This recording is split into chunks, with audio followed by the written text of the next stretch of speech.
Hey, welcome back. This is the Part-Time Players Podcast. This is episode 25. This is the video game podcast where two pals discuss the week's video game news, review games, and discuss the big topics in gaming. If that sounds interesting to you, please smash the like and subscribe button. Literally, just smash it. My name is Reese Lagden, and I am joined as always by Brad. How are you doing today, Brad? Hi, Reese. I'm good, thank you. Yourself? You sound a little bit low there. You normally have an upbeat intro, but very low. Yeah, I know. Let's do that again, because I feel like that's not good enough for our listeners. All right, let me get myself psyched up. Yeah, do some push-ups. Yeah. You doing push-ups, yeah? Yep. How you doing today, Brad? Yeah, I'm really good, thanks, yeah. Is that better? Yeah, can we cut and we start again? Oh, yes, let's start again, yeah. All right. Anyway, yeah, we'll move on. How's your week been anyway? It's been really busy, actually. What with me, I'm just trying to get everything with work sorted before I leave. So that's kind of, been really busy. And the whole moving house thing is kind of laborious. And, like having to buy stuff, that's fine. But, yeah. Horrible. I hate buying things. Although I do it all the time. Yeah, I like buying things, but then it's like, basically, really, to be honest, I've just kind of let my girlfriend do it all. She's like, this is the table and chairs. I'm like, yeah, sweet, yep. So I found this. I found these coasters. I'm like, yeah, nice one. That's really good. Just let her get on with it, and then I, just have to hopefully just move in. So, exactly. You're making out like you're involved in all this, but you just kind of give her a card and she does all the work. Yeah, the way involved is I fund it, she buys it. Okay. There's not much involvement with you, but yeah. So you're the moving and buying and everything really at the moment. Yeah. Oh. So apologies if you hear a dog bark. They're in the room with me. The official podcast dogs, and me. No one wants to hear a dog bark. Yeah, like me, he's quite grumpy. My dog. So apologies. I'll hit the mute button as soon as he looks like he's going to bark. I'll hit that mute button. Yeah, it's a little bit slow there. It's a little bit slow. Yeah, I know. It won't lie to you. He caught me off guard. He caught me. We wasn't expecting this quick, were we? I wasn't. No. 2 minutes into the podcast, and he's already going for it. And that was a test. That was a test. Yeah. When we move, I'll have my own little podcast studio, and so it'll be a lot better. So okay, cool. Yeah, the one thing I have been looking by myself, and I've been doing researching, as you probably know, because I've been messaging you about it. Yeah. Trying to find a monitor. Gone away from the idea of a TV from a PS5 onto a monitor. Okay.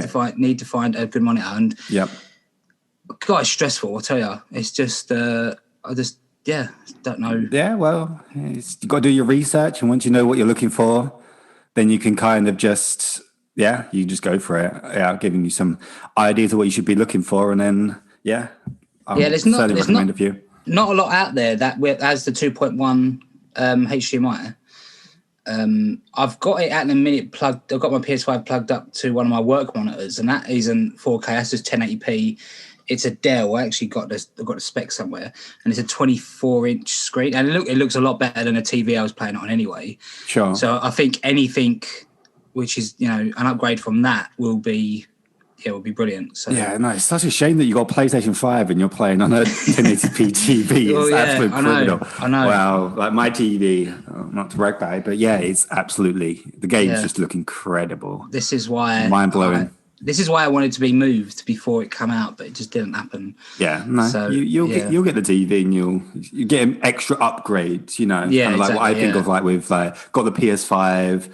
Then with Destiny came out with Beyond Light, and then we're waiting for the 8th of December for the next gen upgrade, and then it's almost like a new game from it going from 1080p 30 to 4K 60. That's a massive upgrade for that game. So, and the Crucible's going to be 120. So, I can't wait for these kind of upgrades to happen. And same with Cyberpunk as well. We're going to get it on the 10th, I believe.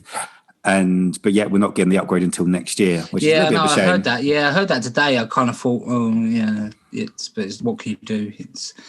I wouldn't have finished. I won't have finished the game by the time the upgrade happens. So it doesn't really, Are you going to finish it at all? That's the question. I reckon I will. I will. Yeah. Yeah. I'll try. It just seems very, very long, and kind of thing where they said it's going to be shorter than The Witcher 3, which I believe was around, was it 50-ish hours if you just did story? Yeah. From what I've heard, because it's going to be a new story later, people that have just done the campaign, just story missions, it's taken them around 60, 70 hours to beat. Okay, yeah. So it doesn't seem like when they said we're going to make it a bit shorter, that to me is not a shorter Not majorly experience. shorter, no. Not at all, I'm looking forward to that. Just a quick question when we're talking about monitors. What do you think's better, the resolution or the frame rate? Because I've seen a lot out there. You can get like up to 144 hertz, but then they're only 1080p. The 4K ones, a lot of the 4K ones I've seen are only got up to 60. So yeah, I don't know. This is the predicament I'm in. I don't know if they get like a 4K. So forget about 1080p. You need to go beyond that. So if you said like 1440p or like 2K at 60, that's fine. Unfortunately, at this moment in time, only Xbox, PlayStation doesn't support it. Hopefully they will. But I would say that is a good standard at like 2K. However, I would go 4K 60 because majority of the games you're going to play are going to be 4K 60. It's going to be quite rare you're going to get a game that is actually full 4K 120. And it's going to be like up to 120 like we spoke about before. It's not true 120. So 4K 60, go for that. That's what I was thinking. And like later on down the road, if it does get better, you can just upgrade the monitor as well. So you're going to be a little while before you will need 4K 20, I reckon. So I've got that. So it's a very good experience. Also, I don't think I need a 32 inch. I think that's going to be too big because playing on a 24 inch is I'm enjoying it at a desk, so you're closer anyway. Sure. So probably back at 27. I think. Okay. Cool. Yeah. So okay. Get it for when I move in. Bigger's always better. Well, that's what she said anyway. Anyway, moving on. Okay. Let's move on to the news. Do you want to kick it off with your first news story today? I can do. And that is, my first one is that Xbox are going there. Well, an interview with Phil Spencer in The Verge, he suggested that they're going to be launching a TV app for Xbox, which I remember you mentioned a little while ago. Did I?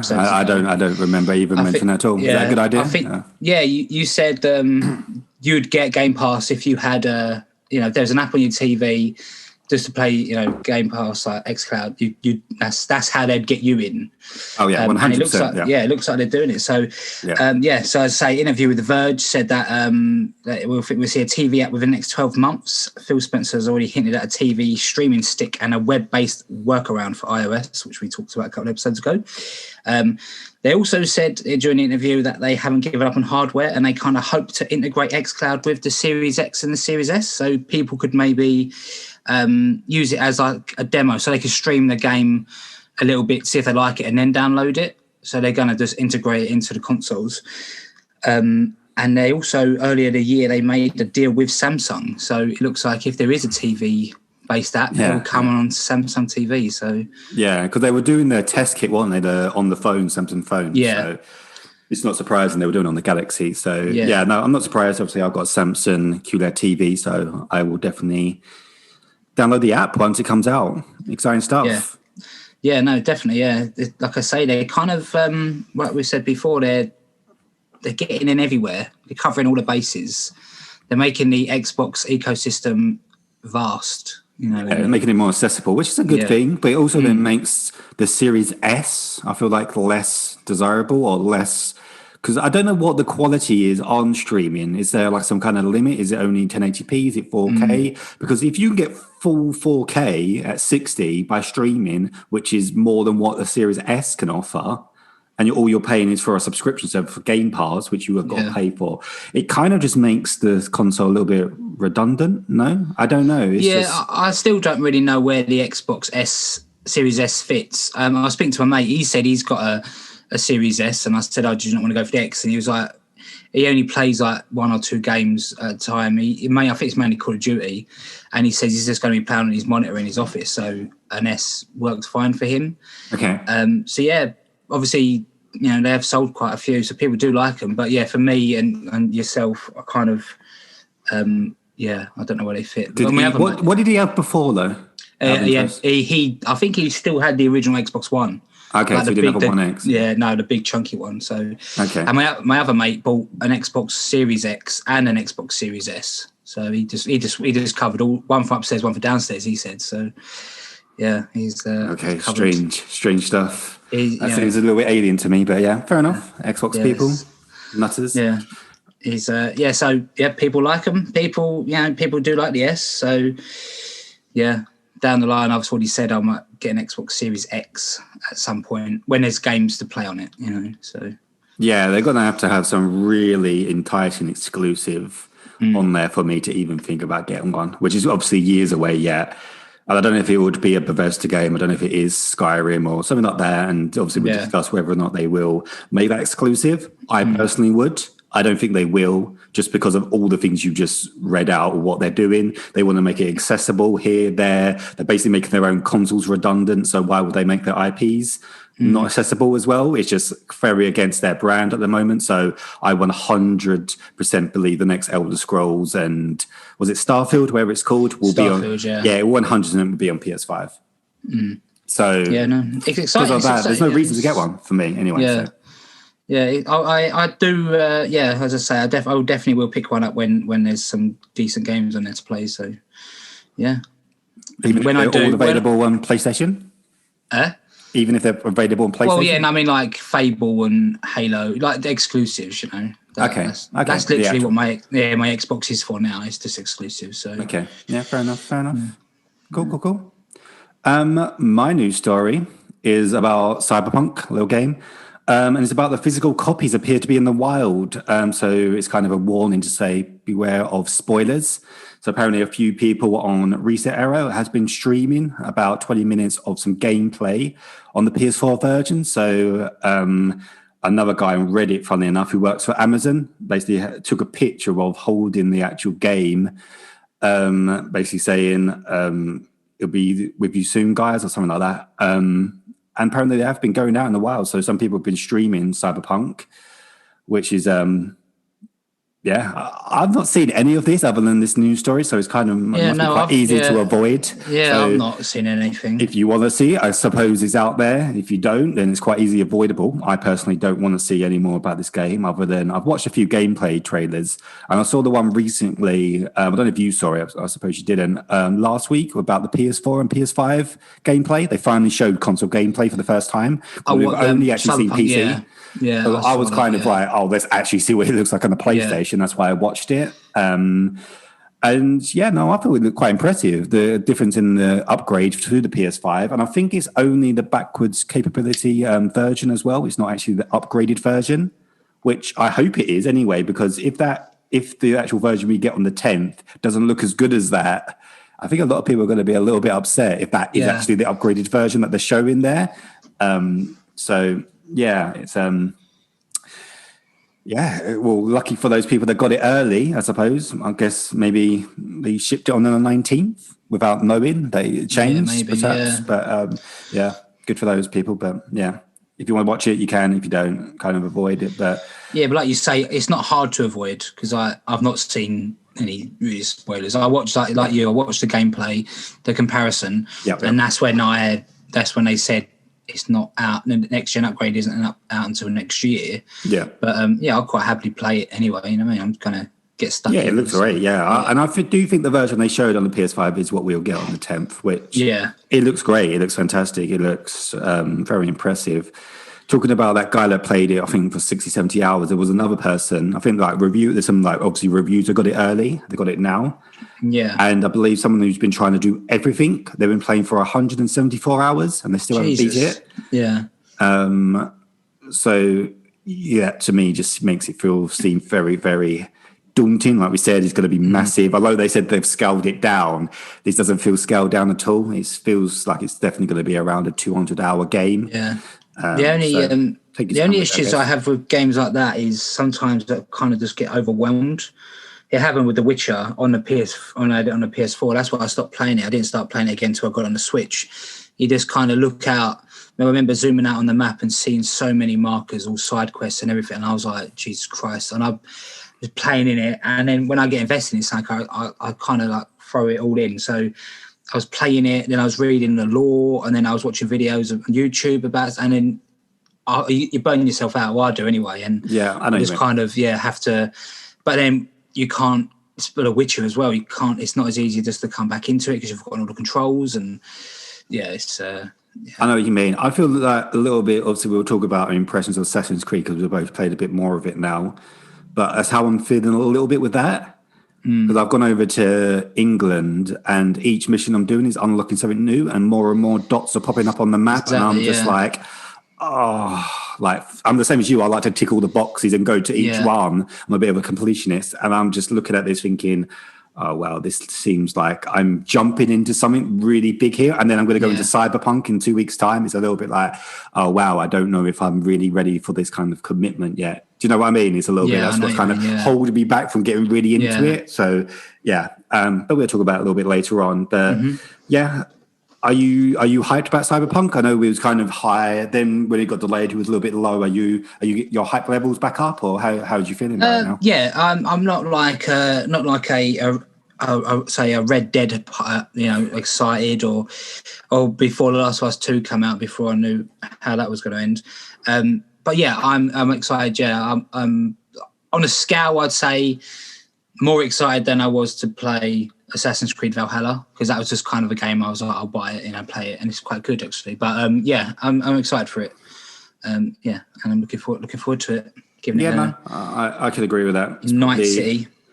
It's definitely not my most anticipated game of the year, but it's certainly up there. I'm probably more excited to play, I don't know, Gotham Knights next year and Hogwarts Legacy next year. Yeah. Because I don't know, they're just a bit more of my thing. So, and like obviously God of War and Last of Us and Ghost of Tsushima, all those kind of games I was more excited for. But I certainly can't wait to play it. It looks incredible. I almost know where it's going to be. It's obviously a big RPG. So, can't wait to get into it. Yeah. And it comes out on the 10th, so I feel like this is the closest we've ever been to playing it. So it's not this Thursday, it's the following Thursday, so a week and a bit. A week and a half. Yeah. So I don't know if we want to go out there and say it, but is it too late to delay it again? I feel like it's too close now for them to delay it. I've seen it advertised on TV as well now. I've seen adverts on... so I think that's it now. They're kind of... and because it's out in the wild as well, like we just said, so I feel like it's quite safe that it won't be delayed again, which is a good news, obviously, for them. So it's coming now, I think, that's it. Yeah, I agree. Cool. Right, so my next news story is a short one. Again, it's Xbox. So I'm the Xbox correspondent. Even I don't really play it. So and you don't own an Xbox, do you? So yeah, I do. I've got an Xbox One S. Oh. Yeah. How do you think I play games on Game Pass? I don't know. You just don't listen, do you? You just don't. Yeah, no, I don't know. I hear the word Xbox and I just switch off. Yeah. Well, actually, this is what Phil Spencer's saying. He's saying here we go. He's going on about the the worst thing in the industry is like these console wars, as I'd say. So the losers would say that, wouldn't they? Yeah, in an interview with Verge, Microsoft and Sony are often considered direct rivals in the game space, competing for players for new consoles and exclusive games.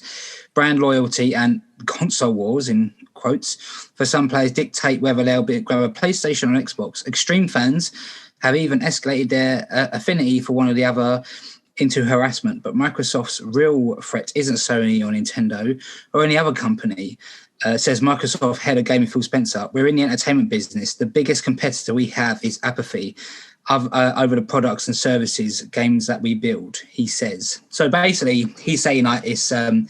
He says he finds toxic brand loyalty distasteful, and what you said again like before. He doesn't want rivals to fail because he likes competition. If everyone's doing well, it just spurs you on to do even better.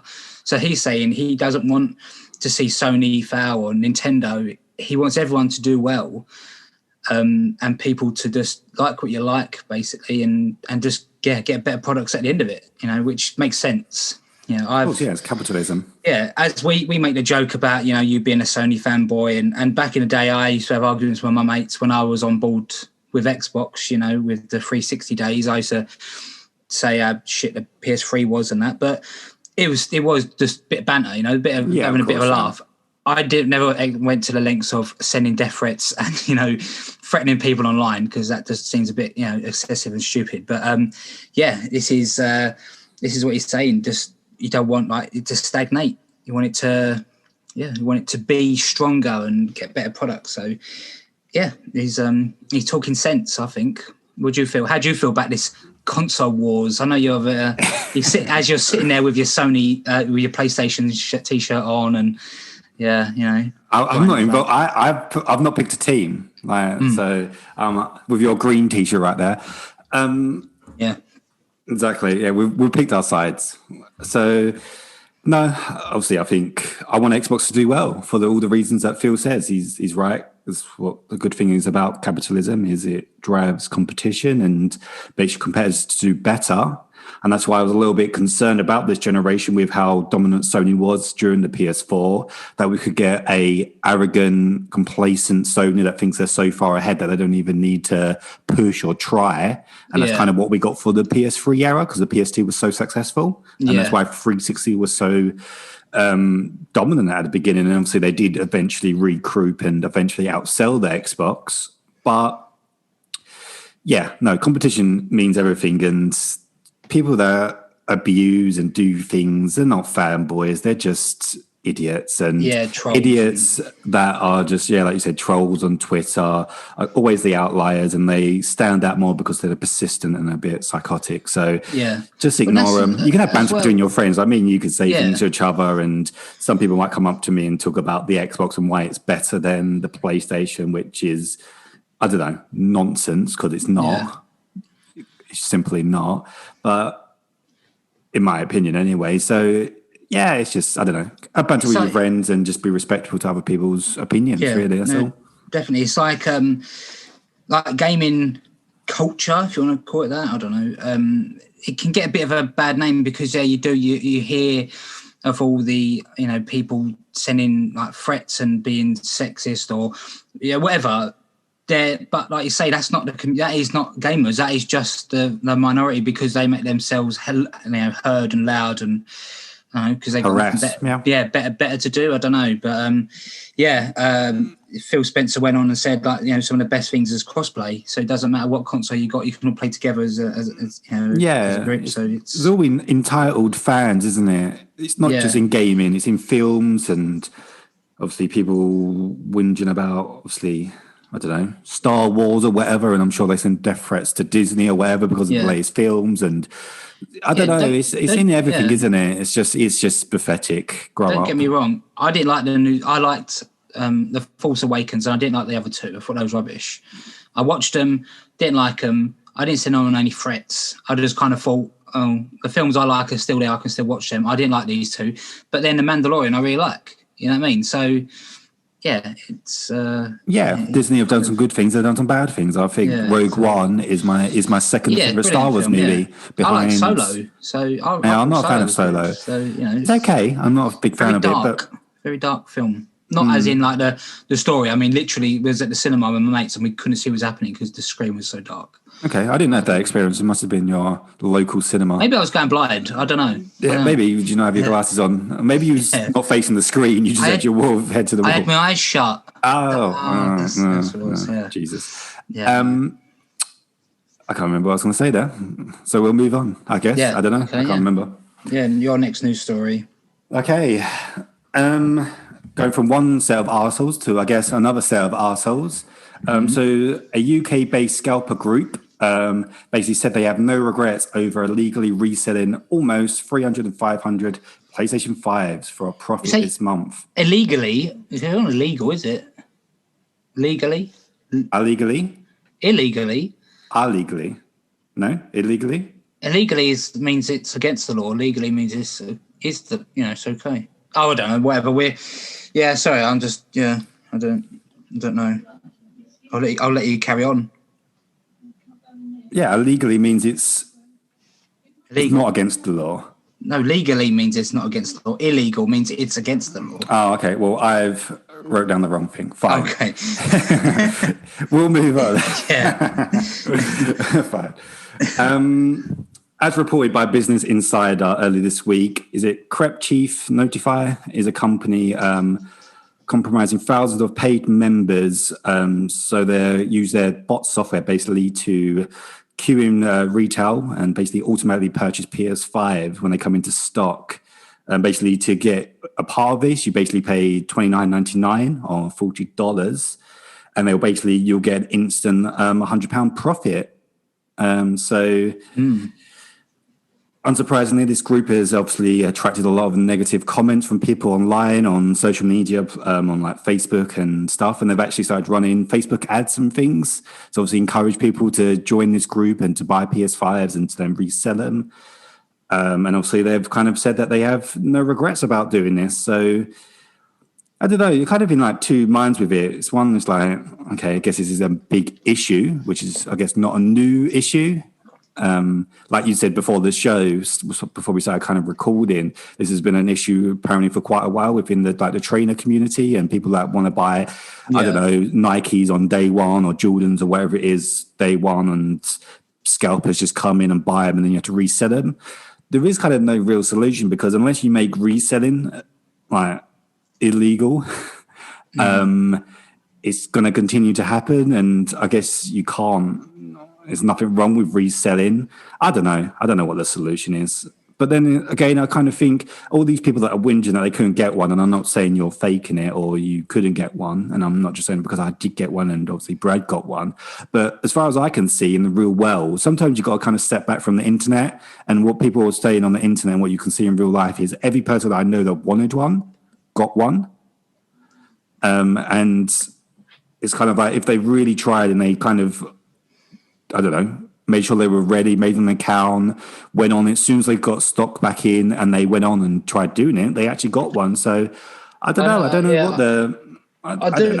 I do agree with you there. But like, I think with me especially, I've said this before, I think it was pure luck, because like I said, I was there midnight when the second wave got released in the UK. I was there at midnight, didn't get nothing. The morning after, I was on all these sites, couldn't get nothing in the queue.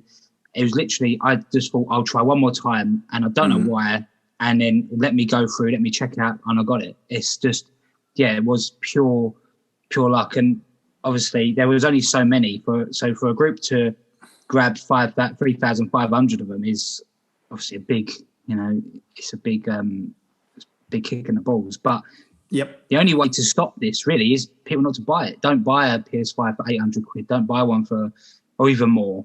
Just wait, and then the people who have done this are kind of stuck with all these PS5s, no one's buying them. So it's bad. Yeah, you're right. Yeah, I guess that is a solution. Just don't buy it from eBay and don't buy it from resellers. Just wait for it to be back in stock and be patient, I suppose. You get. But then, are they going to then buy the next lot of stock, and then the next lot of stock, and the next? Do you know what I mean? Like, are they just monopolizing the market to the point where you have no choice but to buy it from them eventually? Yeah. I don't.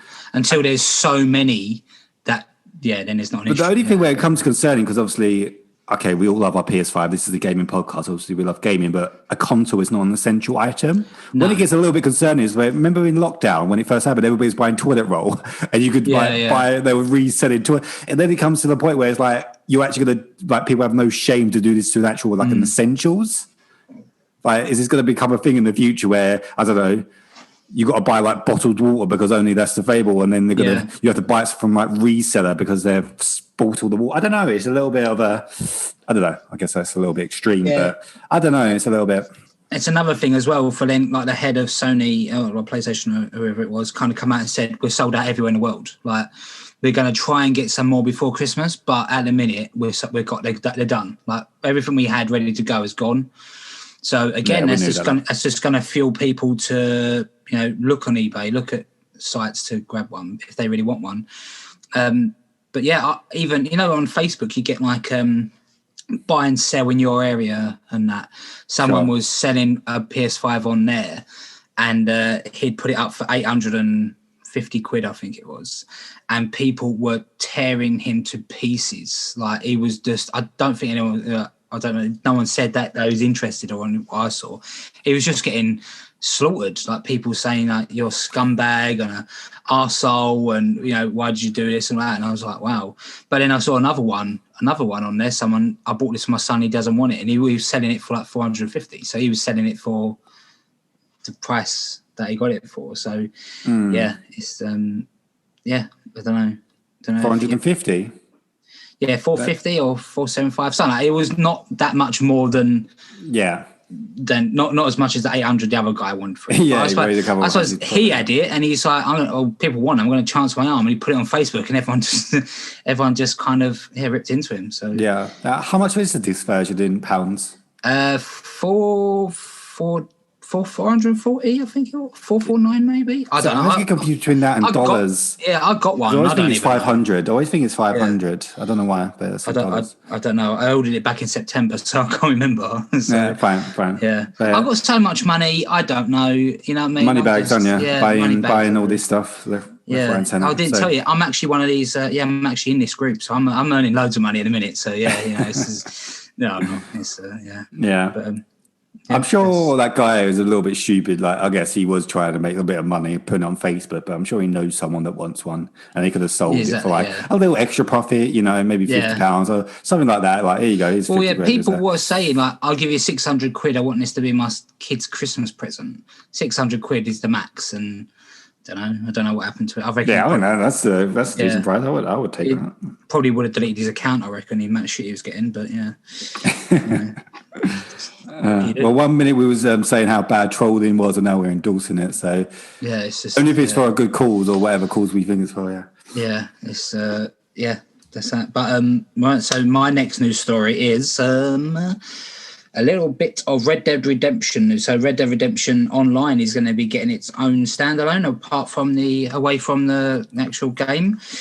So from December the 1st, you'll be able to purchase Red Dead Redemption on Red Dead Online from the PlayStation Store, Microsoft Store, Rockstar Games Launcher, Epic Games Store, and Steam, and it will cost $4.99 in US dollars as an introductory offer, which is 75% off the game's RRP.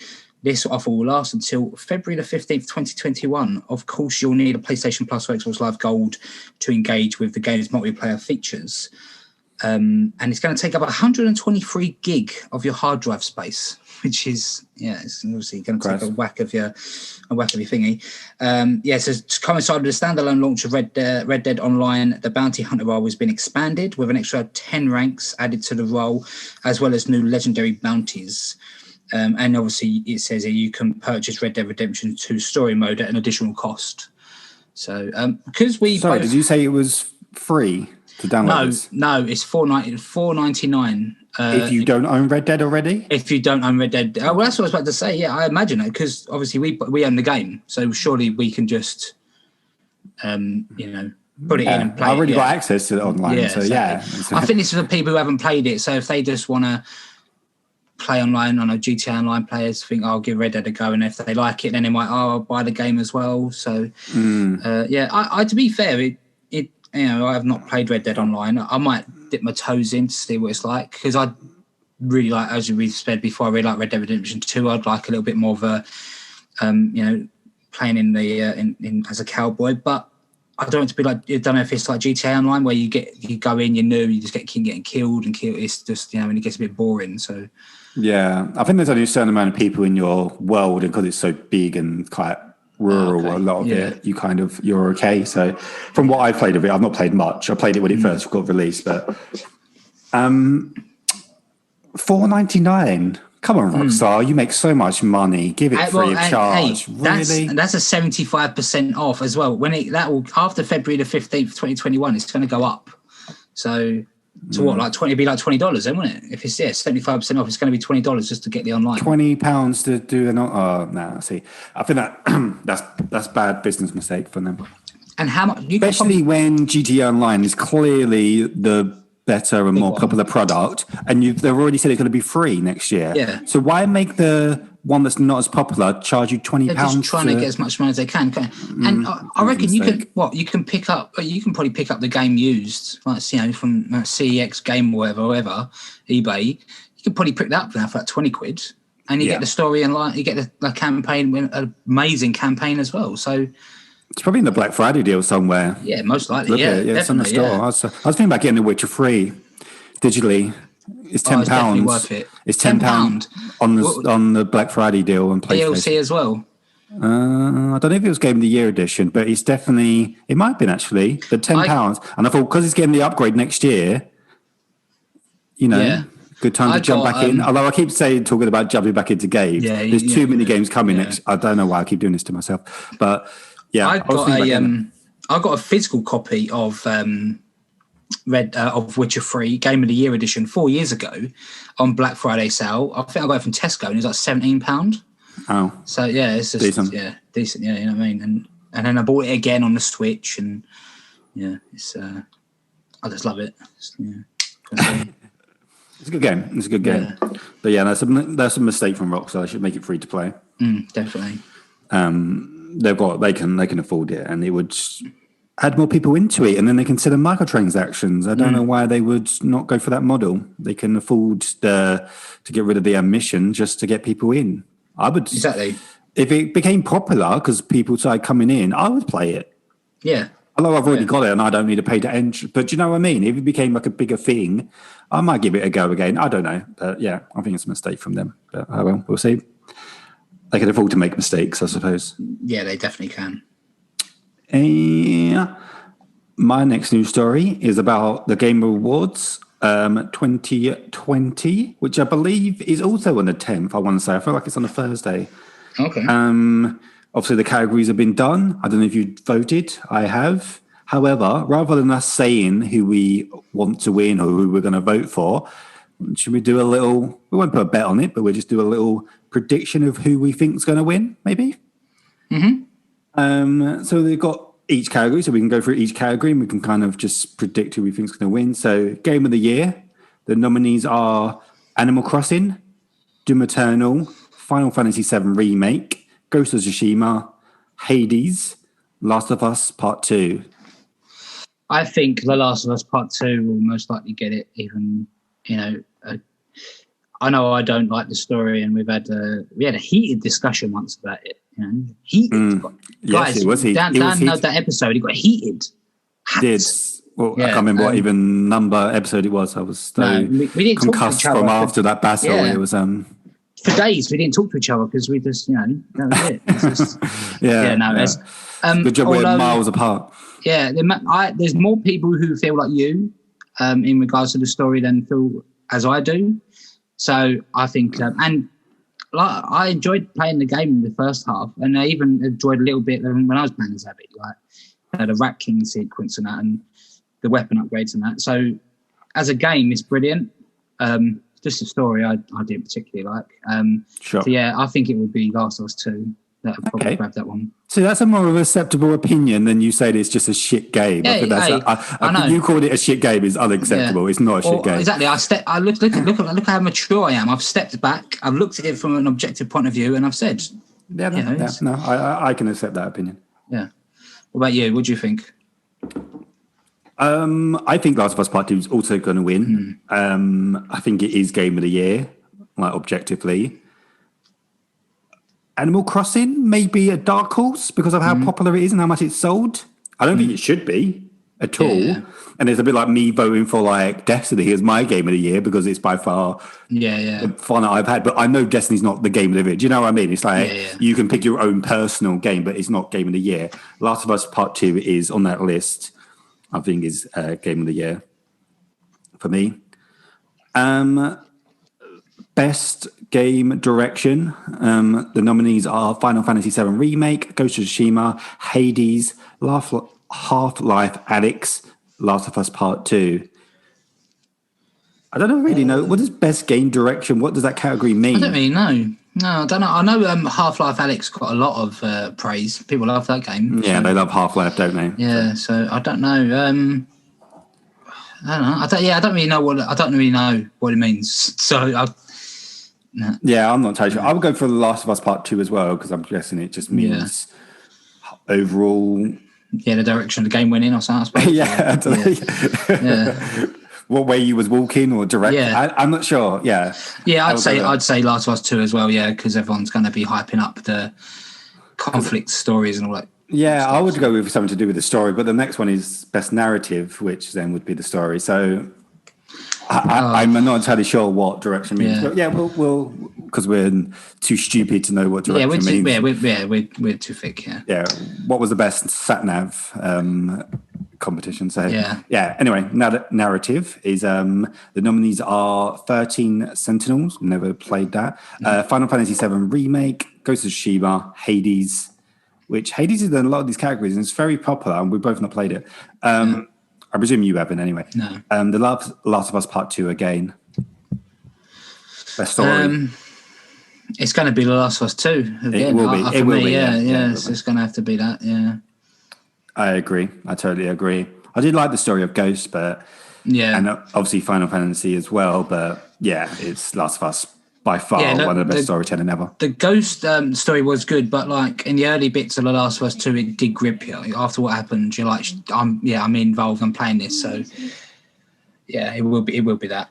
Yeah, it's just on another level. Whatever you like, the direction they took, the storytelling is on a whole other level to any game I've ever played. It's absolutely incredible. So best art direction, which I guess we can go with that. Final Fantasy VII Remake, Ghost of Tsushima, Hades, Weary and the Will of the Wisp, and Last of Us Part 2. Which you think is the best art direction? I've seen. I don't want to say Last of Us Part 2 again. Or Will of the Wisp. I know that was. That looks totally. Yeah. Have you played it? So. Obviously, being an Xbox guy. I have not. No. Is it not on Game Pass? I'm sure it's on Game Pass. It is on Game Pass. Yeah, I've not downloaded it. Okay, fair enough. I would go with. I think it's on the first one's on the Switch as well. I think. Yeah, I think it came out on the Switch. Okay, I'm not sure. I thought it was an Xbox Studios game, and then later on it came out on Switch, like last year. Yeah, that's what I mean. Yeah, because there's two now, isn't there? So I think the first one is on Switch now. I might be wrong. I'm not sure. Okay, I'm not entirely sure either. I think Ghost is good. Take this. I think it was very pretty. I feel like the whole Island of Tsushima was what sold the game. Well, obviously the gameplay is very good, but I think, I think the art. Or maybe that's what game direction means. Maybe it's about gameplay. Yeah, maybe. Maybe that is what art direction now, game direction. Yeah, maybe it's gameplay, which I would go for. I don't know. Maybe Last of Us will still win it, but maybe it won't. I'd say gameplay more. I'd maybe more of the Ghost of Tsushima, because that actually made you feel like a powerful samurai. You know. That Especially now, I don't want to. Obviously, we're going to go on to Assassin's Creed later on, but I just so much preferred playing Ghost over like Assassin's Creed. It's almost like a better version of Assassin's Creed in every way. Do you know what I mean? It just feels so much more satisfying. Just doing smooth, like more fluid. It feels more fluid and more buttoned down as well, kind of. But we'll talk about that when we talk about Assassin's Creed. I'll go Ghost with that. Best score and music. So Doom Eternal, Final Fantasy VII, Hades, Weary again, and The Last of Us Part 2. The theme of these games is a lot of the same games. Yeah, I don't think Last of Us Part 2 really had memorable. Not that I can really remember. Yeah, other than the Joel and the guitar kind of. Yeah, not as much as the first one. The first one was memorable. No, I don't really. I can't really think of one for that one because I've not played Final Fantasy VII Remake. You haven't played any of the others, have you? No, so Final Fantasy VII Remake, I think, is going to win it. Not only would it be my choice, it's got the nostalgia of all that old music, and it's very noticeable, and it's actually really good. It's the music and the score is so good. It's very noticeable. So I think that's probably going to win it. I've not played Doom Eternal, but I have played the 2016 Doom, and obviously that's got the metal when you're surrounded by demons and this metal soundtrack kicks in to pump amp you up and just I'm sure it's it's very fitting. I can imagine. It's probably really good with that. Best audio design. So Doom Eternal, which might go into what you've just said. Half-Life Alyx, Ghost of Tsushima, Resident Evil 3, and Last of Us Part 2.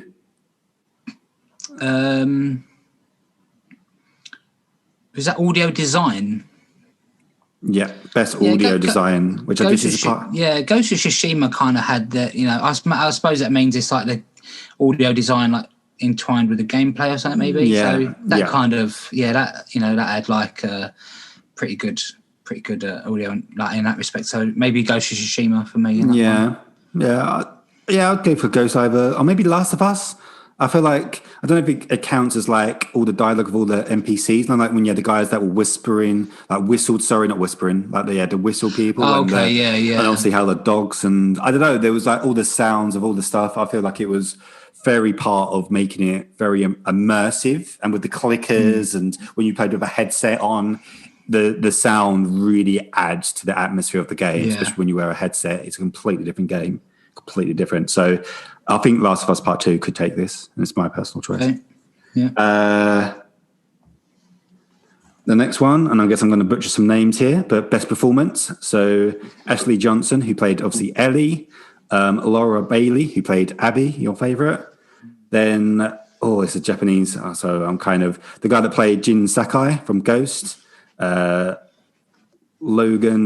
Kamahan, who is Hades.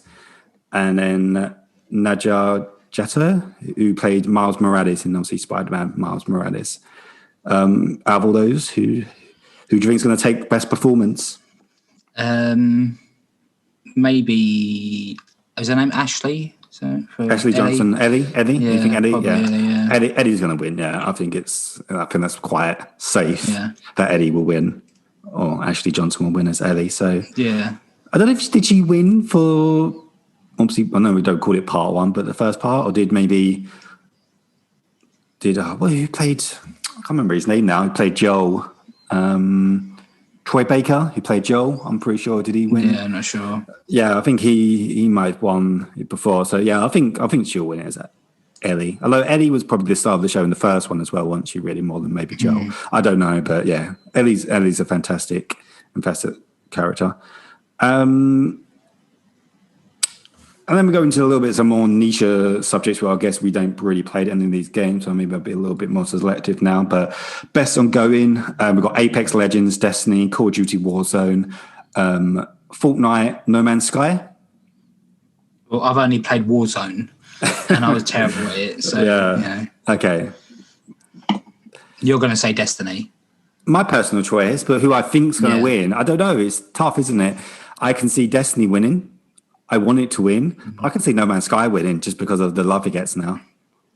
Yeah, a lot of people like Apex Legends as well, don't they? I think that's... but I think probably... I don't know. What's the numbers on Apex Legends compared to Warzone? Because I know Warzone was... is quite popular. I just don't know if it's going to win category of best ongoing. I'm sure Call of Duty is probably the most popular in terms of player base and fans. But in terms of how critics are going to vote for this, I think No Man's Sky might win it just because of the improvements. There's been no standout improvements in Call of Duty as far as I'm aware. I could even see Fortnite winning because they're always doing them events, aren't they? They've got a Marvel thing going on at the moment with Galactus and it's quite, they do so much with it, and although it's kind of just Fortnite. I'm pretty sure bloody Mandalorian's going into Fortnite as well. Of course it is, yeah. Disney and they're loving it. It's such money making. They're making incredible stuff. So, let's try to think of one where we've played all the games. Skip all the esports stuff, I suppose. Yeah. Okay, we'll do one more category, which is most anticipated game. So we've got Elden Ring, God of War sequel, Halo Infinite, Horizon Forbidden West, Resident Evil Village, Breath of the Wild sequel. Who's going to win that? Yeah, that is for me, the two I'm most looking forward to is Breath of the Wild and God of War. For me, I think it's out then too. For me as well, and I think it's just. I would go God of War. I'd go Breath of the Wild. Okay. Yeah, that one for me. In terms of a personal choice, or who you think is going to win? That's personal choice for me. Okay. I think that might win as well. Actually, yeah, I think a lot of people, love Breath of the Wild. You know, it got banded around as the best game of all time a lot when it came out. So which was false. Even I don't agree with it, but a lot of people, were saying that. So yeah, I think God of War will get it. Personal choice, Okay. and I also think it's going to get it. Cool. Okay. Yes. I suppose with someone, well, when I listen back, I'll note all this down. We'll see who actually wins. Mm-hmm. And we'll move on to, I guess, the main topic-ish, which is kind of our impressions of, I suppose, what we've been playing. I guess our first week with the PS5, when we recorded last week, we only had it for like 2-3 days. We've now had it for a full week. I guess we had more time to play around with it. Maybe, I don't know if your opinions have changed at all about any of your thoughts of the PS5, but obviously we've also had time to play a few more games like Assassin's Creed Valhalla, which we can actually talk about with, I don't know, with some confidence, I suppose, or some knowledge. Yeah. I put in quotes knowledge because there is no knowledge between us. I've also played a lot more Miles. I've actually beat the campaign. I'm now playing it on New Game Plus, and I'm on the journey of getting the platinum for that. I know you've obviously platinumed Astrobot. I have, yes. So obviously you can talk a little bit more in depth about that and things. So yeah, I don't know if you want to kick it off with your impressions of Assassin's Creed. Yeah, so I've not played. I said before, I've not played an Assassin's Creed since Brotherhood, I think it was. Yeah. So for me, when I was playing it, I think you're a bit further than me, or you are further than me. I know you are. Yeah, I was like I said it on. It didn't feel as polished as like a Ghost of Tsushima. I don't know they're two different games, but it kind of felt like you can definitely compare them. Assassin's Creed, Ghost of Tsushima. That's what Assassin's Creed should be, if you know what I mean. Yeah. It just seemed a bit clunky. The climbing thing, it looked like it's just like a sheer cliff face, and he can just climb up it. And I wasn't sure if that was if he could, but obviously he can. Yeah. But from what I've played of it so far, I've been enjoying it. Like the campaign.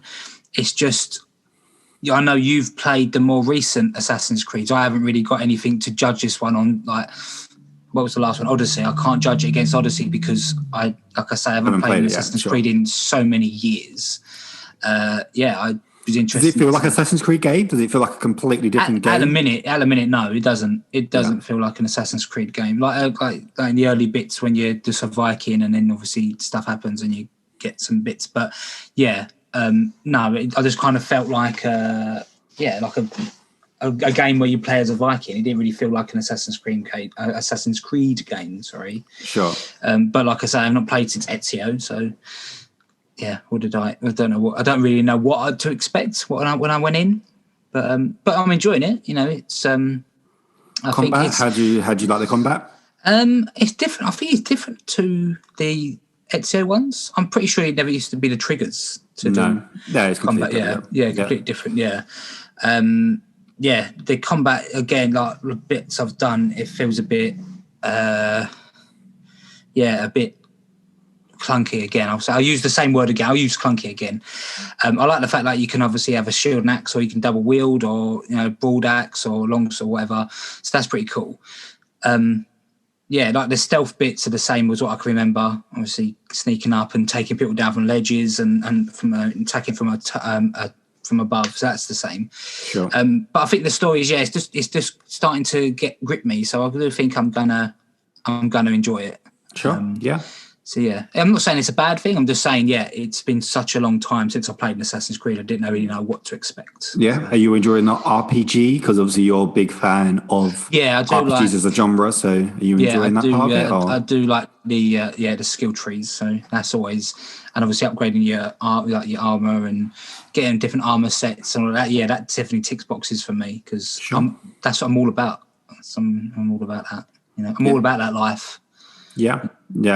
I agree with pretty much everything you said. I think it's more of an RPG than Assassin's Creed. I don't feel like I'm playing Assassin's Creed, and I have played all the recent, obviously Assassin's Creed's the last 3 where they've kind of completely changed the game. Where I feel like this is even more gone further away from the actually identity of Assassin's Creed and what I think Assassin's Creed is. Which I don't know. I'm not saying it's a bad thing or a good thing. I don't know what it is because I feel like I'm too early to judge it at the moment, if you know what I mean.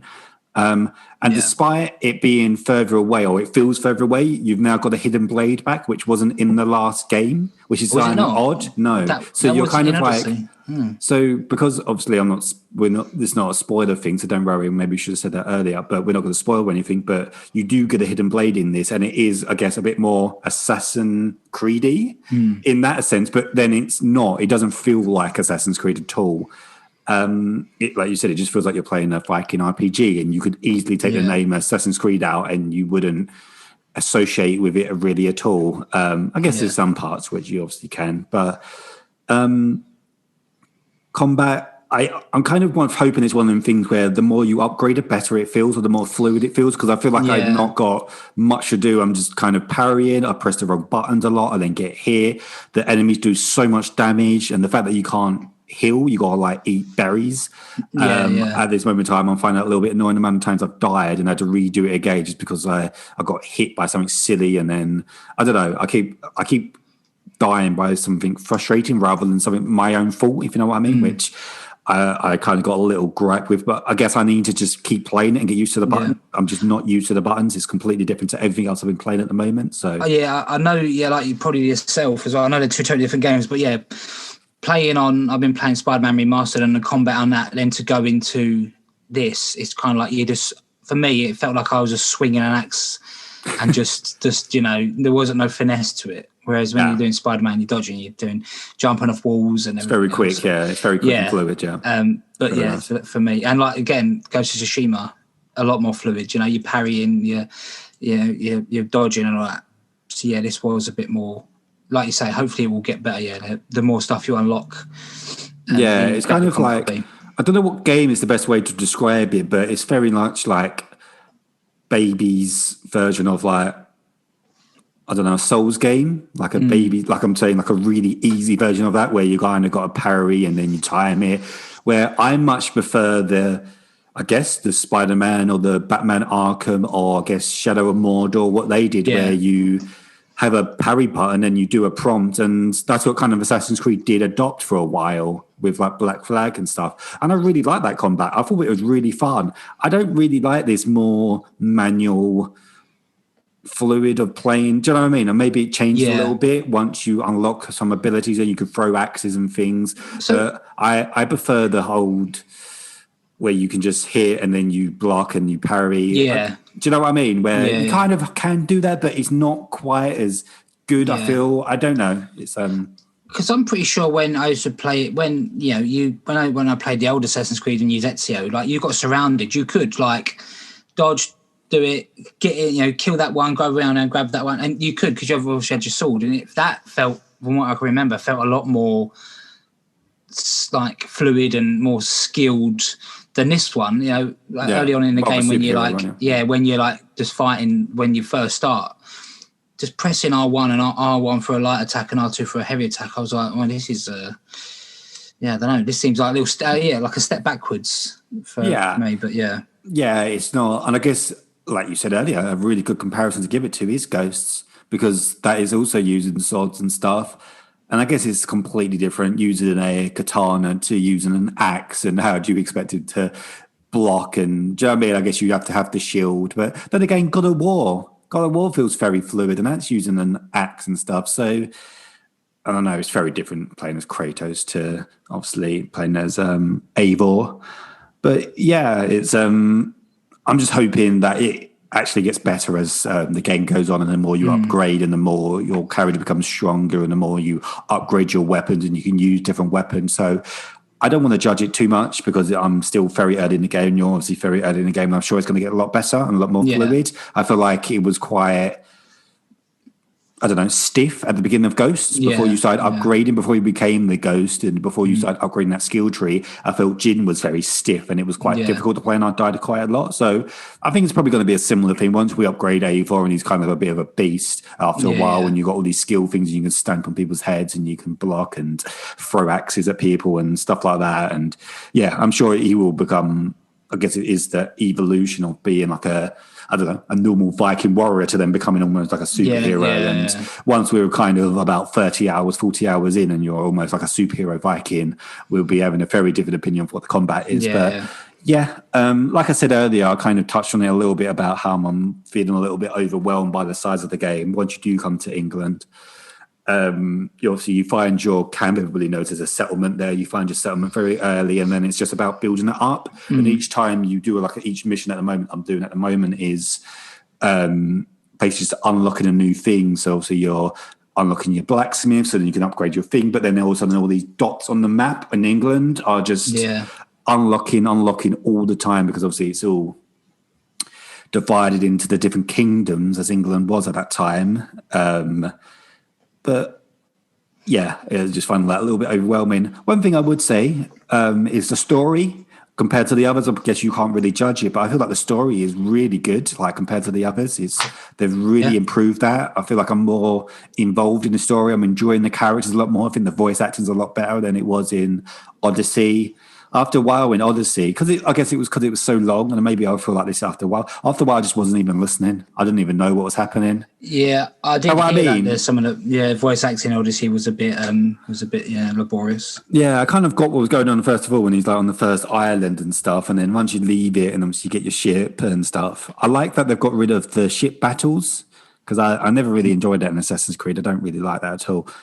But yeah, no, the gameplay hopefully gets better as the game goes on, and I'm really enjoying the story so far. Visually, it looks good. It's impressive. I was a little bit underwhelmed by it when I first played it, like last week, and then I didn't realize, but I didn't actually release the next gen upgrade until Wednesday, which we've got an upgrade called 1.04, whatever it was. And the game, when I turned it on that night, wow, what an upgrade. It's visually, it's quite pretty. It's quite notably a few bugs in it, though. I've seen multiple bugs with characters just floating and some really odd things, and it looks rough in places. Like I've done the cutscene where you go to the future, where you come out of the and the character that you're playing in like present day, all those that scene, it just looked a little bit rough. So clearly they put all the money and the budget into the Viking side of things. It did look a little bit, it was quite noticeable. It was like, oh wow, this looks, I don't know, not quite a PS3 game, but it looks quite like an early PS4 game, which is it was noticeable how poor it looked. So I'm also going to play more of it as the week goes on. Just time, and it's a massive obviously game, so I agree. I will be playing it. I'll most likely play more today. I get what you mean about the looks of it. Because I played it on my old TV last week, and I was like, Jesus, this looks terrible, but obviously that was due to my TV. So when I get my new monitor, it'd be nice to see. It looks so much, but I said, it looks so much better just on the work monitor I'm using. So it's after the show we'll have to discuss which monitor you should get. So cool. Before we go into, obviously you played Astrobot, and I guess you've played Spider-Man as well. Yes. Has your impressions changed to the PS5 in a week? Are you enjoying it more? I am a lot more. No more bugs. No more. Spider-Man is just a lot more fluid. Really enjoying it. Even though I've played the bits I'm doing now, I've already played before. I'm just really enjoying Spider-Man Remastered. And as I say, I've had no more issues with it. It's kind of not been turning itself off, or I'm not freezing. I had no more freezes on it. So it's running smooth at the minute, and setting it up to my work monitor was the best choice. So I'm really enjoying it. Really good. Yeah. Okay. Cool. Yeah. Same. I was quite lucky. I never really had any bugs in the first place. The only thing I have noticed, which still happens now, is when I'm in a party and I boot up a new game, the party chat goes really loud. Oh, okay. Which is like, when I say loud, I mean like the volume just goes right up. I don't know if it's my headset, the place. I don't know what it is, but whenever I start a new game, and then as soon as I get into gameplay, it goes back to normal. Oh, okay, yeah. Because I have to turn down the volume quickly because everybody's talking. It's really loud. Yeah. And then when it goes into gameplay, everybody's really quiet, and I have to put it back to the settings it was before. So that's kind of a strange bug that I've not seen anybody else have. Maybe it is a common thing, which I guess could be sorted out in an update, or maybe it's just my headset. I don't know. Although I've got an official PlayStation one, so you wouldn't think. So I'm just presuming it's some kind of bug that they need to sort out. But yeah, I'm enjoying the system. I'm getting a lot more used to where things are. The gripes that we had last week, I've still got like trophies and stuff because I've been trying to get the platinum for Spider-Man. So I need to constantly be looking at the trophies. And although, because I've got 60 or 70% of the trophies, they are now starting to pop up on my activities, on my cards. Yeah. Then I want to look into like how I'm going to get them, and some of them I'm kind of trying to click into the cards thinking, is there like some game help? Because there's a lot of ones like where you've got to find a certain thing. And I thought, click into it. It's just going to show me a little video. But yet that's still not there. And you would not there, yeah. I'm looking forward to them, bringing all that stuff online. I think that'd be good. And you would think, why is that not there? Spider-Man's a first-party game. You advertise that this is what these cards can do.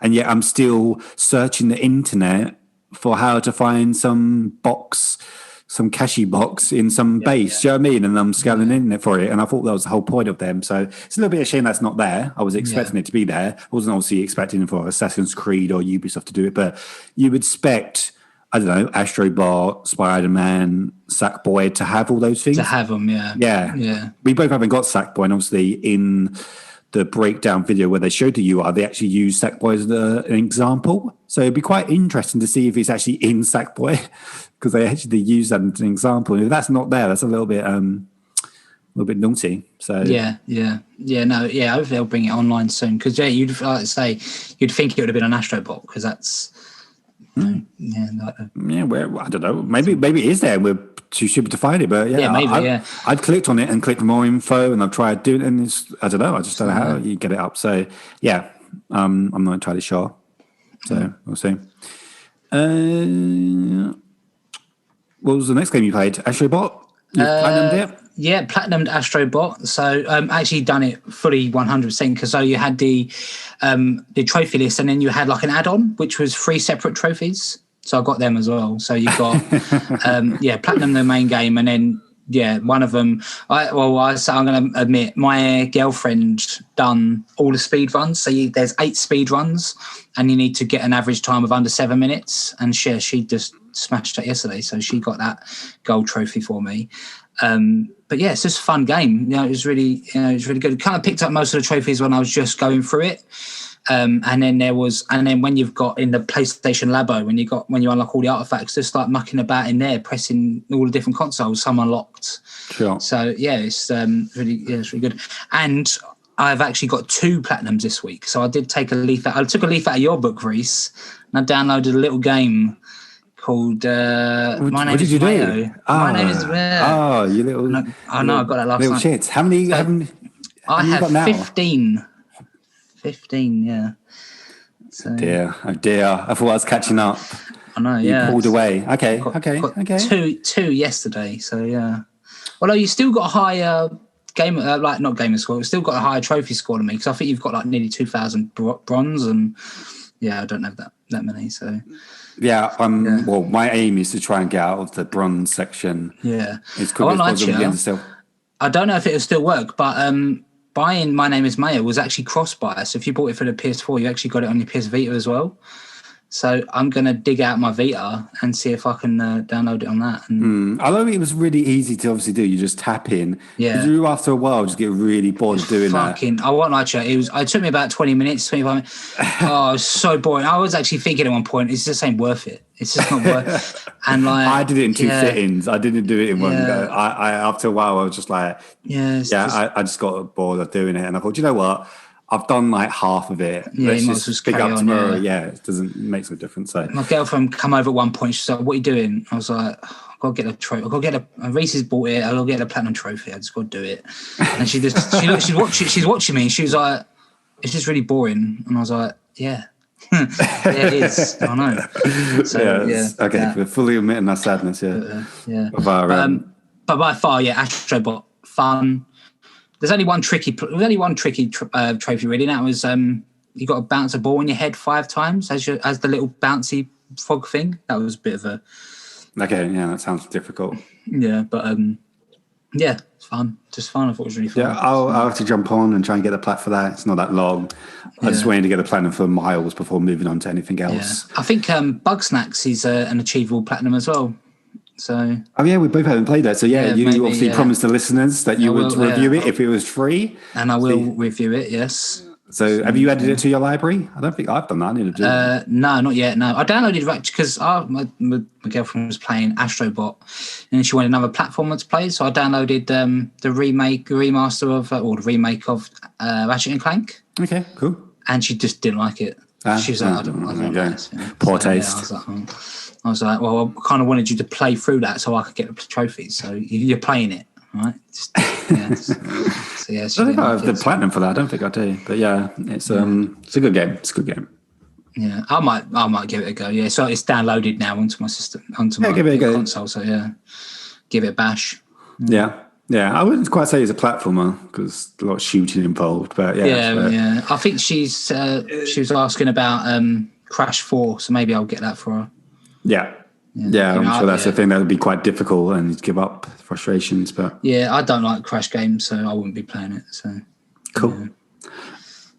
As I said, I've been playing. I take it you're finished with Astrobot. I was going to say, what have you been playing? So Miles and obviously Destiny, but we won't talk about Destiny this week. But yeah, Miles Morales, I've beat the campaign. It's very, very good.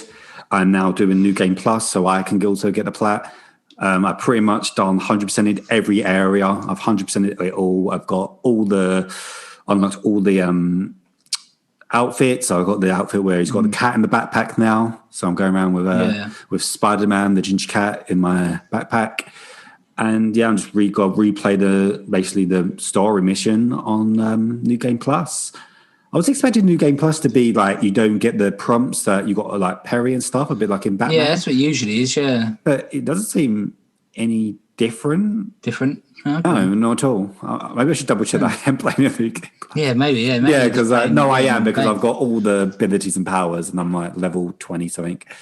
So I just need to go through that, and then I can just unlock all the gadgets and unlock all the powers, and then I get those 2 trophies, and then the only 2 I got left, I believe, is 100 combo, doing 100 combo, which I keep fouling because I get to like 70 odd or 80, and then I run out of enemies to keep hitting because I've taken them all down, and I'm like panicking because I'm like, oh my god, this is going to reset any second now, and I end up doing something stupid, and I either get shot because there's some sniper from really far away, or I can't get into him quick enough. So that one's a little bit frustrating. I need to work out getting to like a little room where I can actually do it. Yeah, and then the other one is takedowns off a wall or taking enemies off a wall, which I feel like I've done loads of times. And I would like to, another little gripe actually I've got is I thought we was going to get trophies that counted so I could actually see how many I've actually done in like the trophies. Do you know what I mean? Like if I need to do 25 of these, have I done 15? Have I done 5? I thought that was actually going to be a thing that's part of this UI. I can't see that anywhere, and I really wanted to know how many of these I've done because I feel like I've been proactively trying to do it as much as I can, and yet I still haven't got the trophy. So I don't know if I've not been doing it at all. I'm like 1 away, 3 away. Do you know what I mean? I don't know. I've got some like maybe it's just me, and I just can't find stuff, but I kind of was thinking that you could find it, but that definitely was an aspect that they said they was going to do. So. Yeah, I don't know why. I don't know why. Maybe it's like you say, a future update they will come on. So Sure. I've been enjoying this, even like I say, I've not played as much as I'd like because been busy with work and that. But I've been enjoying playing on it. It's been good. Yeah, no, it's fantastic. Vigilals is by far the prettiest game I've played. Yeah, so far on my PlayStation 5. The particle physics and the stuff is it's incredible, and it looks stunning with the venom powers of what Miles have got, and then when you're playing the underground and I'm not going to spoil more on the Tinkerer and stuff, and their particle like with the purple and the orange and everything's breaking apart. It looks incredible. So and it's very quick. So. It's like I said last week, it's really interesting to see what they're going to do with Spider-Man 2, with you going back to playing as Peter with all these powers. I'm sure Miles will be in it, but obviously you're going to mostly be playing as Peter.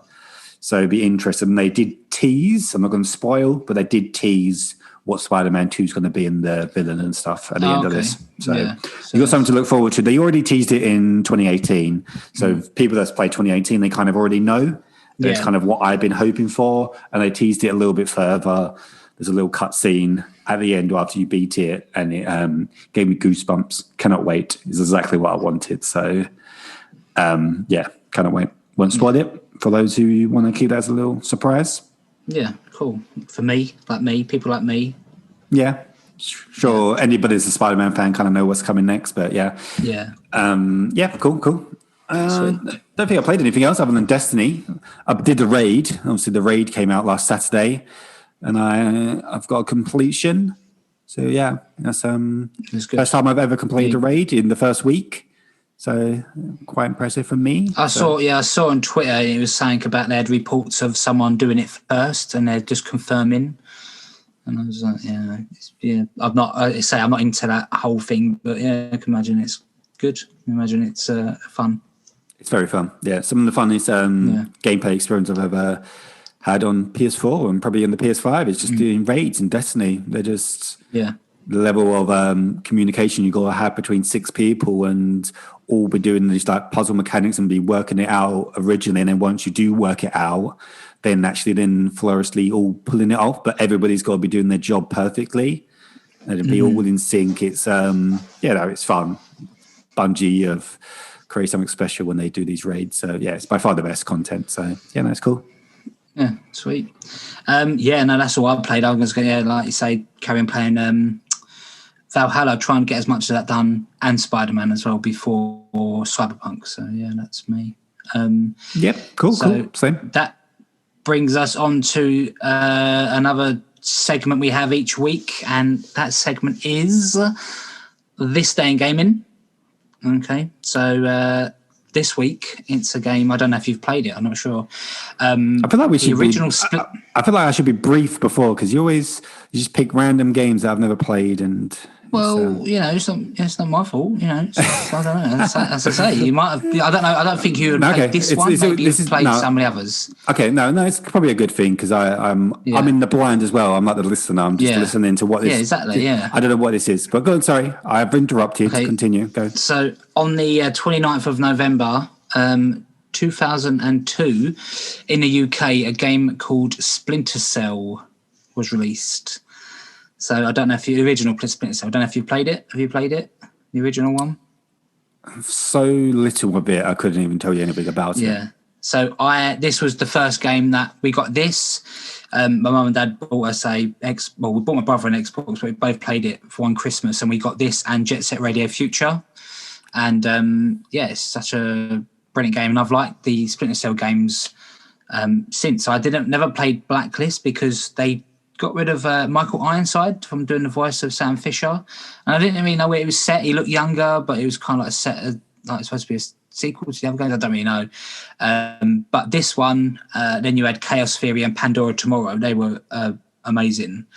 But yeah, the original one, you play as Sam Fisher, an NSA agent, and you're looking into the disappearance of 2 CIA agents, and it's just like, as you probably know, totally stealth based. So there's some missions where you have to use all non-lethal tactics, and you got like assault rifle, and you can like have sticky shockers and air ring foils to knock people out, and sticky cameras to like release gas and that. And some of the later games was pretty cool. You could shoot like a fish tank, and it'd spill water on the floor, and then you could shoot a shocker into the water, and it would zap multiple enemies. And you had like in the first game as well. I can't remember if the others had it. You had like a light meter, so basically you wanted to stay in the dark, and the iconic, obviously, noise of the night vision goggles coming on. And yeah, it's just a brilliant game. Brilliant stealth game. Good story. I think one of the better ones. I really liked the first one. And what was the other one called? Conviction. Splinter Cell Conviction, when he's kind of on the run. I thought that was a really good game. Sure. It had got a Metacritic score of 93. So yeah, it's up there. Really good. Yep. And I kind of wish Ubisoft would bring it back, to be honest. Sam Fisher's in everything now. Game, isn't it? Yeah, it's in everything apart from his own game. So, and I think a lot of people out there, he's not. Has he been in Watch Dogs yet? I'm sure he'll pop up in Watch Dogs. Probably watch. I think he's been in Rainbow Six Siege, and he's in a mobile game. But yeah, all the Splinter heads, I'm going to call us Splinter Cell fans. We want a new game. You know, we want Michael Ironside to do the voice. I don't know. Is Michael Ironside still alive? I have no idea. But we want him to do the voice, the gruff voice of Sam Fisher, because it's just a good game. And if you wanted to pick up the Xbox original game, here we go. You can pick it up on eBay for 99p. So, okay. All right. It's really good. Yeah, you should check it out. Is it not on Game Pass? I'm sure it's on Game Pass. No, I think so. No. No. This is like an Xbox. This is like 2002. It's like 18 years old now. So let's wait. Maybe I feel like we're more likely, or you're more likely to get a remake of that than you are to get a new one. I'd take that. If they remade this Chaos Theory and Pandora Tomorrow Chaos Theory, whatever all it was, I'd be up for that. And then again, do you want Ubisoft to do that? Because we've just seen what they've done with Prince of Persia, which is just a bit of a tragic remake, isn't it? Do you know what I mean?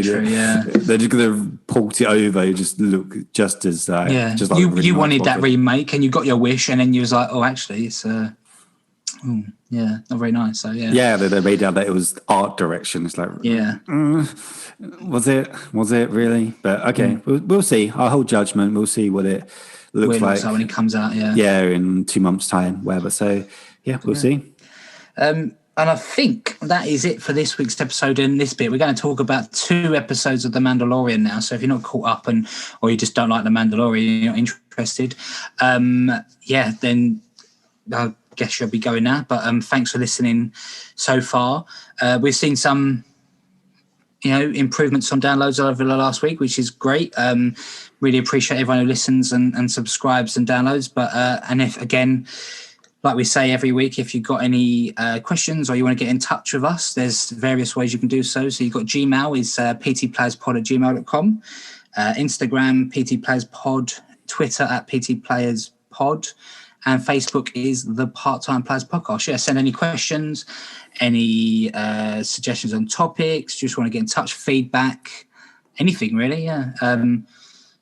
Like us on our social media as well would be great. And if you do listen to us on Apple Podcasts, if you could give us a review and a 5-star rating, that would greatly help us. That's like the best way to help us. That and telling a friend or family member or whoever you think might like the podcast, definitely.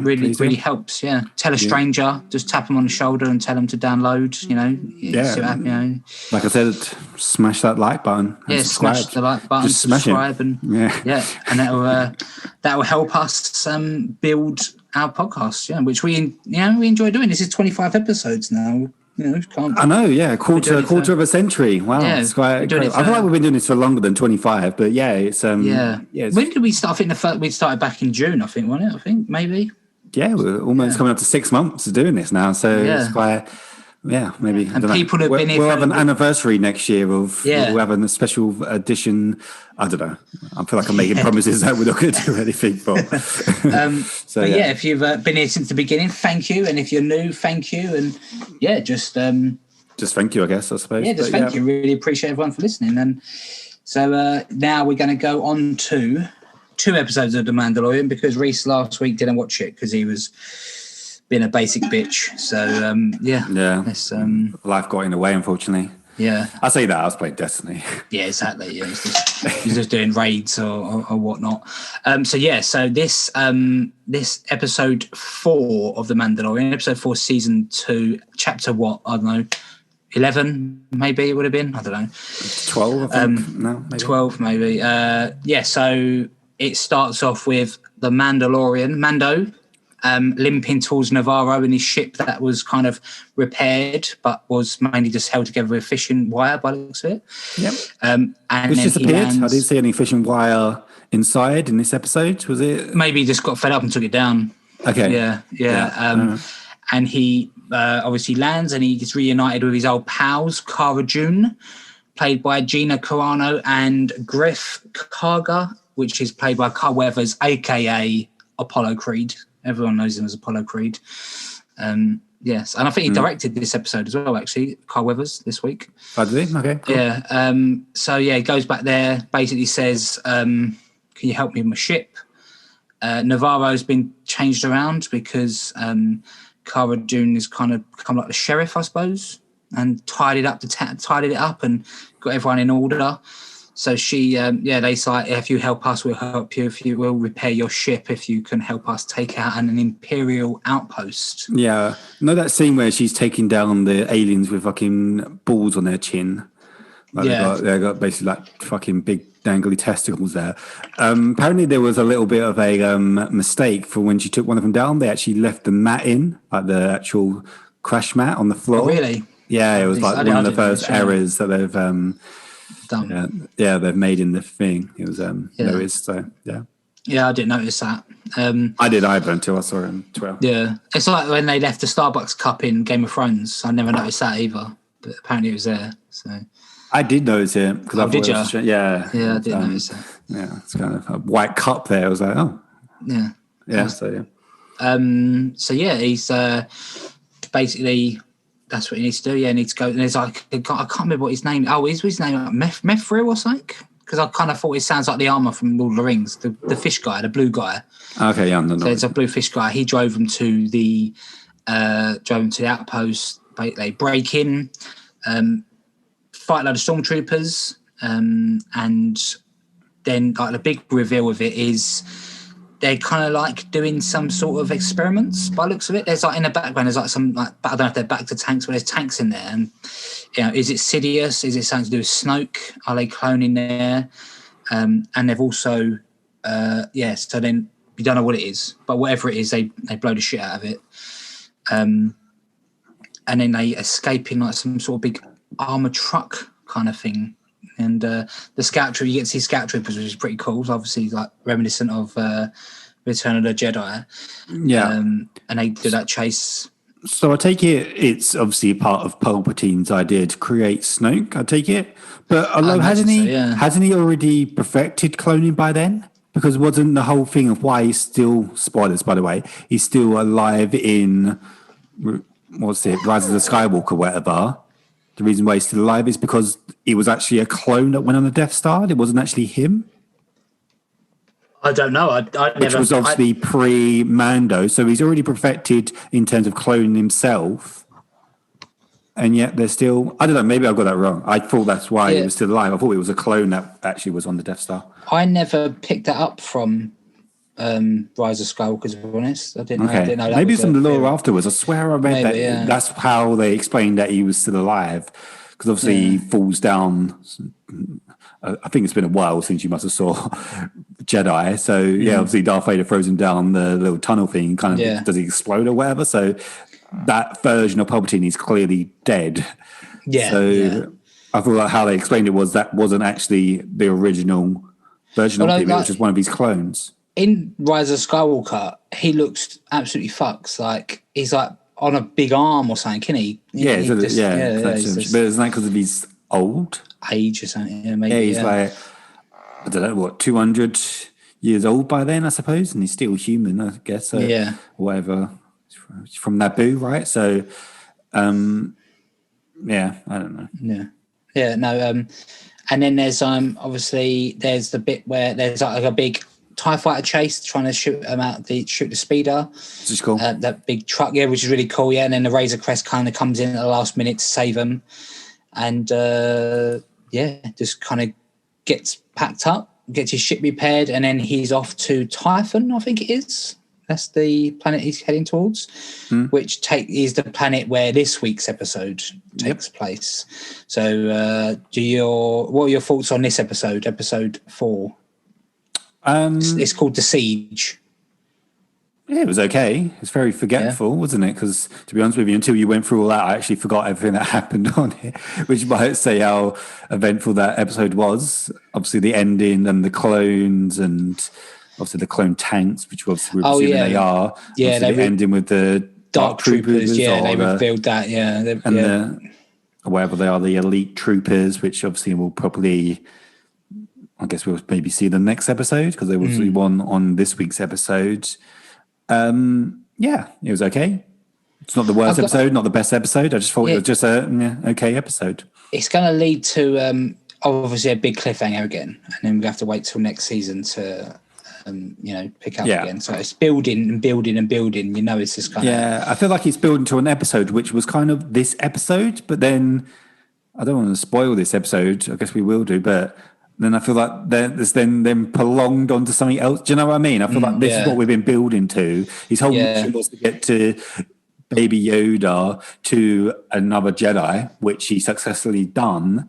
For it to then not happen, because then it would have been like, okay, if he did hand over Baby Yoda and it was just Mando just left him, it would have been such a weird thing for the character to do. Do you know what I mean? I feel like they kind of, because everybody loved him, they kind of put themselves in a little bit of a dilemma of, well, Mando can't kind of hand him over now, considering, but they've set the whole story about him delivering him. Do you know what I mean? They've this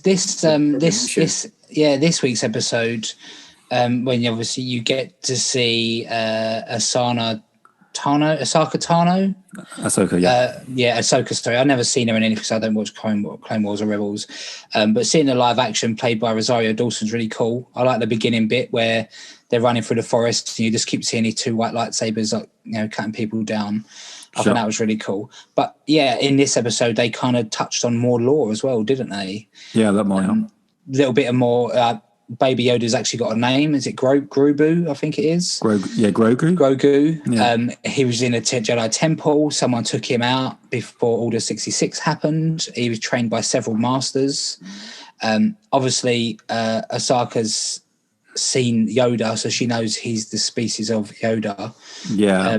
There was another. Was Yoda mentioned? I feel like they said Grandmaster Yoda. They mentioned. Yeah. There was another one of Yoda's species called Yaddle, and that was like a female Yoda. She was in episode 1. Yeah, she was in the council, Yeah, but I think she got killed in the... 66. Yeah, so she got killed. But they it starts off basically, with Ahsoka up against this magistrate of this town, not friends of her. She wants some information from her. Yep. Mando lands, goes there. This magistrate's like, you kill her, you can have this spear staff made out of Beskar steel, which obviously must be worth a fortune. And then he's like, whatever. Well, his armor's made out, isn't it? Yeah. And he wants to find her anyway. So he's like, this is cool. So he finds her, has a little fight. Turns out lightsabers can't cut through Beskar steel. Didn't know that, but I didn't know that either. I was so that, and then they had a fight. Then they obviously got told who he was and he was there, what he was there for. She does a little test with Grogu, says that's his name because she can kind of communicate with him, and tells his backstory. Where he was in a temple, like I said earlier, and someone whisked him away to safety, and he's kind of been hiding himself. So although he's like a baby, I think he's 50 human years. Although he's like a baby, he kind of knows what's going on. He had to try and kind of hide himself. And because he's got such an attachment to Mandalorian, she said, I can't train him because it will get in the way of his training because he's attached to you in his anger. And, Mandalorian's like, I'll help you if you train him. You've got to train him. So I'll help you with your situation if you take him. I'll take him on because that was my quest, to find a Jedi to hand him over. So, you scratch my back, I'll scratch yours. They assault the town. The head of the security is Michael Biehn. He's I just realised he's the Marine off of Aliens. Didn't know that. Yeah, and Terminator. He played Kyle Reese on the first Terminator. Okay. So, that was pretty cool. And the magistrate has 2 assassin droids, HK-87s. So newer versions of HK-47 from Knights of, maybe was that another little nod to Knights of the Old Republic. I thought it was pretty cool. Yeah. They kind of looked a little bit like HK-47, but they kind of like had helmets on. Yeah. Yeah. So I thought that was pretty cool. On to the second one. You saw one of them get taken down. One of them got cut in half by Ahsoka, and then the Mando shoots the other one through the head. Oh man, after, that was actual sick. Yeah, that was Yeah. it's a good moment when he just blindly just headshot just straight does in the it. head. That was cool. Yeah.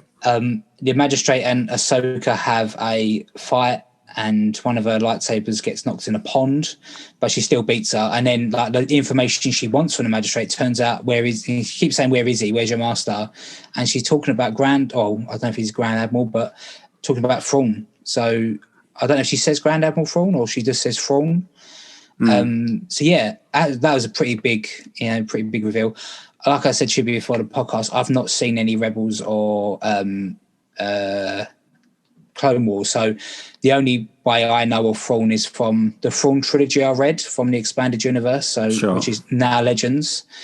Obviously, Chiss from the unknown region, like on the edge of the unknown region. So, like a tactical genius in the books, he's like a tactical genius, and he's obsessed with art, and he used to collect other cultures' art, and that's how he used to plan to fight them based on the culture's art. So that was pretty cool. So yeah, he's going to come in it now. He's I don't know if you'll see him this season or next season, but that's quite. It'll be a cliffhanger. The last episodes, we're only like 2-3 away, so it'll be the last scene. You'll see him. You'll see his blue face or whatever. Yeah, there was and then at the end again, Ahsoka, is it Ahsoka? I keep forgetting her name. Ahsoka, sorry. Ahsoka said, I can't train him. So she went back on her word. Bit of an odd thing to do. But she said, take him to Typhon, which again is in Jedi lore, like in the Maul lore. That's where the Jedi was supposed to have started, or the Jedi or something, whatever. Take him to Typhon. He'll look at the, like some sort of stone, and if a Jedi temple, Jedi will come and help him, or basically he's got to choose his own fate. Whatever. Grogu is gonna choose his own fate. So I know what you mean. The last week's episode was like build up to this, and then they get there, and it's kind of like no, go. So basically, it's a quest on a game where you get this one bit, and they're like, no, you need to go to this bit to go another bit. You're like, Jesus. It's a bit of an RPG at the moment, isn't it? It's turned into The Witcher, where you you've done so many missions, you kind of forgot what the original mission was that you're doing. Exactly, So that's how I feel about this thing now. And now going to a stone on top of a mountain doesn't seem exciting as to finding a natural Jedi. Although what this could mean is, I don't know what's canon anymore and what is. Obviously, the obvious answer to what Jedi is going to reach out to and who's the most powerful Jedi at this moment in time is clearly Luke Skywalker. But are they going to give you Luke Skywalker? No, I don't think so. Do you know what I mean? That is the obvious choice. And it makes sense because obviously Luke is the one that actually creates a new temple and a new academy, which obviously gets all ruined because of Kylo Ren.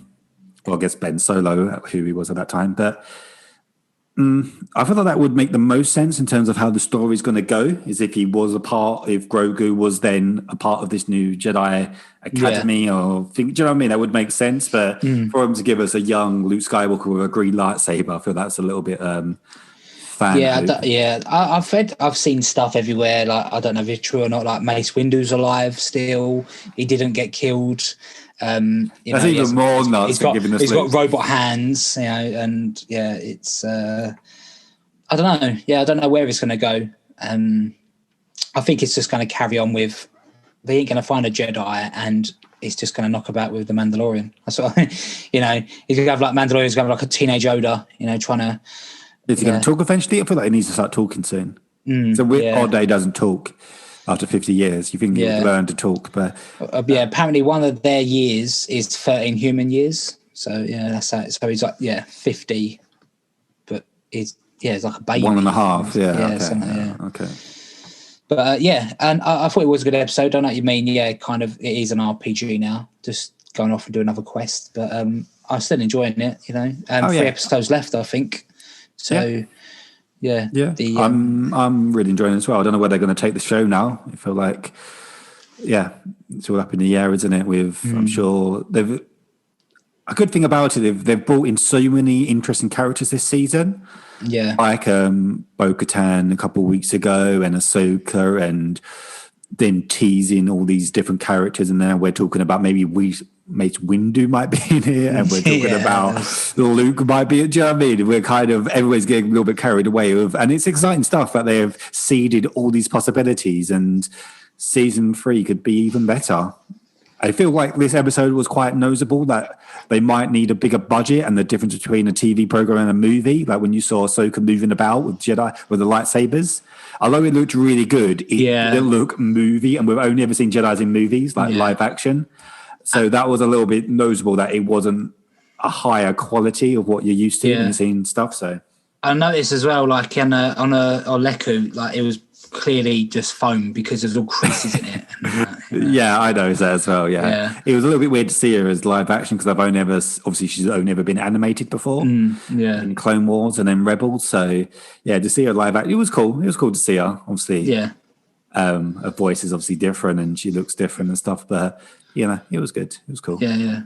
I'd like to see more Boba Fett as well, because they obviously in the first that's episode he was there. Yeah, when's he coming back? Exactly. So many teases. They could take it so many ways. Where's Boba Fett, Bo-Katan, Mace Windu, Luke? We could have an all-star episode. We could have it do it. Yeah, exactly. We could have it.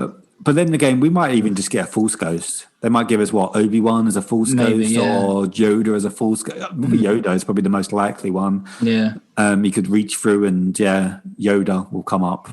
I think I think we're going to get a Force Ghost. I don't think we'll actually get a Luke or something like that. Luke.